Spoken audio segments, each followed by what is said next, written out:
Hello, my abnormal family. I want to thank each and every one of you all that has become members to the channel. We keep growing on that each and every day. It's amazing. And I got a good one for you all today. This comes from a museum that has based everything that's in their museum off of the most credible evidence that they could find. This will also be part of the Bigfoot series. It's Bigfoot Dangerous, so it will also be in the playlist. Uh, Sasquatch, an ancient native perspective on the mysterious beings of the woods, looks at the histories of Bigfoot like creatures that lived, imagined or not, alongside the tribes of the Pacific Northwest. The exhibit uses only ancient oral histories related by living tribal members found in recorded ethnographies. Cosgrove opted not to interview tribal members about their personal experiences that did not want to be contacted, and also based off of evidence. We don't hold a perspective on Bigfoot's existence, Cosgrove said. We're presenting the native dialogue and proof that was given to us. We really wanted to turn away from the commercial and hoax perspective, so we stuck strictly to Indian tales, which is their history books, which is their knowledge and of the word, and perspectives and evidence.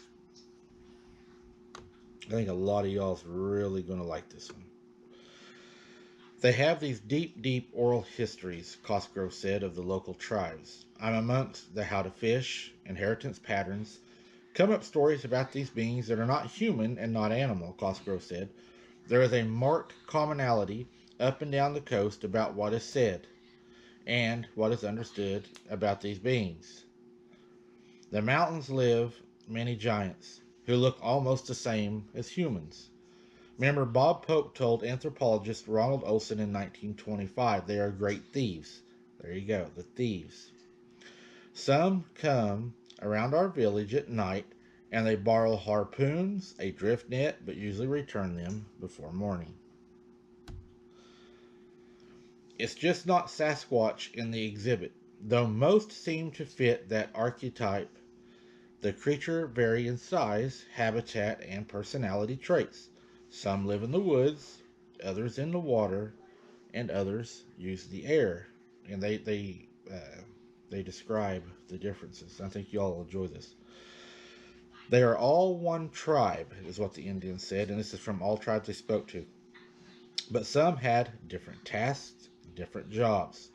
The ones that lived in the woods would hunt woodland meat and trap food and protect the camps.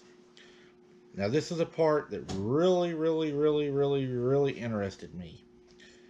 They would use gunpowder and flint rocks to cause smoke, explosions, which they would call magic, to evade, escape, and to scare off predators and warriors. Remember us talking about deception with the portals? They had already figured out how to do this in 1925. The ones of the water would fish for food, snares, hand fishing, noodling, and gather water for the camp. That's what they said the ones of the water would do. I thought that was interesting. And the ones of the air could fly. They had wings like eagles and could lift up into the air and fly. They were mostly nocturnal and would catch geese and other birds of prey for their camp. The ones that lived in the woods would hunt woodland meat, trap food, protect the camps, and help with other chores around with the other Bigfoot. Now, the ones that flew, it says, were mostly nocturnal and would catch geese and other birds for eating, and also would look out at night as they had day watchers in the day. So the ones that would fly were your night watchers. They're saying they would fly high, you couldn't hear them. They would see where everybody was at. They would let the tribe know where they was at. And in the daytime, they had the day watchers, which, from what I was reading, mostly stay in the trees and hidden, and they alert the others if there's people getting too close to where they may be resting for the day or sleeping. There was a time that a person told me, and I think it's interesting. I want to talk about Granny just for a second. They said that Granny had some tracks went out into the middle of the field, and I know this has happened with other people that's been investigating Bigfoot. They say, well, the tracks go out, and immediately they stop, and there's nothing there. So there has to be a portal, Mike. Well, y'all can ask Robbie on DA's channel. He's a professional tracker. Anybody that's been tracked that knows anything about trying to elude or hiding, they'll backtrack, and which means they'll step in their same footprint backwards, which you're able to do that. A good tracker will be able to tell if you do it, but most people won't be able to tell. And you can elude like that, and people will think that they just stopped. Another reason that they stopped is I asked my granny one night, I was like, Granny, how do they just go out there and stop like that? And she looked at me like I was kind of goofy because these older people had dealt with it all their life. And she's like, well, damn, Mike, they fly. There was times that Granny would tell us when we were down there, she would say, it's not just Bigfoot that we're dealing with down here. She knew there was other creatures, and she told us that growing up. All the girls, all the boys, and all the kids knew it was not just Bigfoot. And in my book, you'll see there was another aspect. There was other cryptids. There was paranormal activity that happened, and I'll get more into that in the live I'm going to do. I don't want to get off of off subject here. Uh, a chart on the wall in the museum notes the similarities and differences between 15 two-legged human-like creatures of several tribes in Washington and British Columbia. 15 two-legged human-like creatures is what they have on their chart. Stealing is a big theme, Cosgrove said. Many stole food or stole women or stole children. My granny did have food stolen out of her icebox, usually bologna and bread and stuff off the table, pieces of pie, not the whole thing, just pieces of stuff. It would be stolen when they would come into the house. Tribal members also said that the children that were stolen were eaten. The women that were stolen were either mated with, killed and eaten, or made into slaves. That's terrible. They are human-like, covered in fur, and over 7 foot tall with 20-inch long footprints. My mom and them did find a bare footprint at their house at Granny's that was 22 inches long. That was the longest one they found. They can render humans unconscious with just one touch and are known to steal dried fish and women. Now they say this in parentheses, and they've got it underlined in bold letters. Do not whistle at night because that is how they communicate. You know how many times I've heard these things whistle at my granny's fishing and everywhere?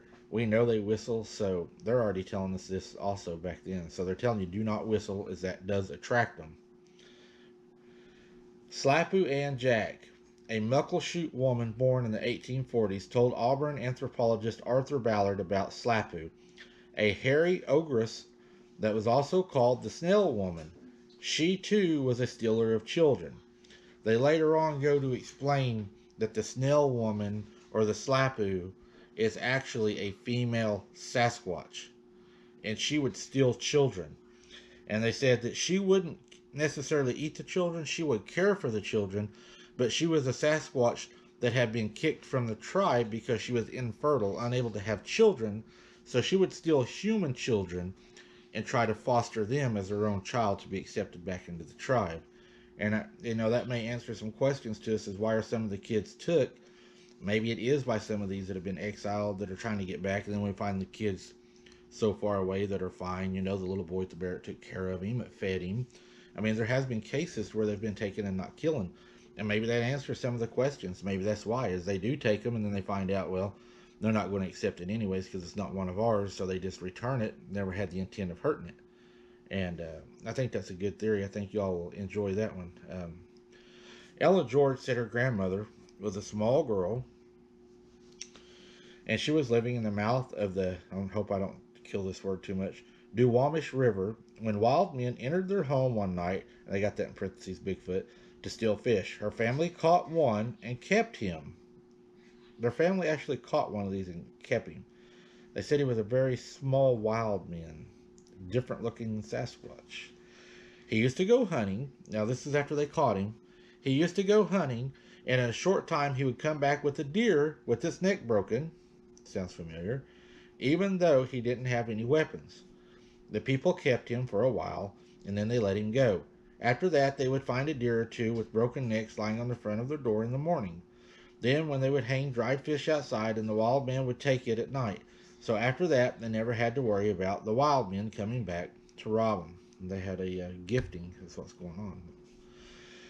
They say that they were forced into the woods. The Sasquatch and the little small wild men were forced in the woods when they started eating Indian children and stealing women.